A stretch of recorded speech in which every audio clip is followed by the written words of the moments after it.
Our work together is a key part of the comprehensive agenda that I outlined in Prague 7 years ago, stopping the spread of nuclear weapons and seeking the long-term vision of a world without them. That included strengthening the global regime that prevents the spread of nuclear weapons, and one of the greatest tests of that regime was Iran's nuclear program.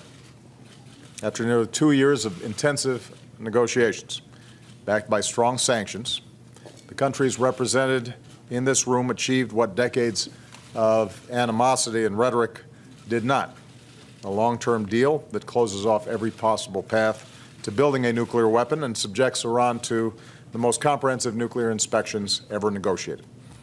And thanks to this deal, we have seen real progress. Already, Iran has dismantled 2/3 of its installed centrifuges. Iran has shipped 98% of its enriched uranium stockpile out of Iran. Iran has removed the Iraq reactor core and filled it with concrete. If Iran were to cheat, the breakout time to build a nuclear weapon has gone from 2 to 3 months to about a year. In January, the IAEA verified that Iran had fulfilled key commitments of the deal.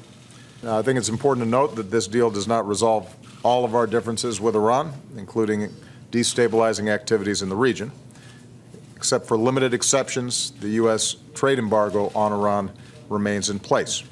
And we also continue to vigorously enforce sanctions pertaining to Iran's support for terrorism, human rights abuses, and ballistic missile programs. That's U.S. policy. But what this group, that doesn't agree on all aspects of policy, does agree on is that this deal has achieved a substantial success and focused on the dangers of nuclear proliferation in an effective way. Even as we continue to face nuclear threats around the world, which is the topic of this summit, this deal does remind us that when the international community stands as one, we can advance our common security.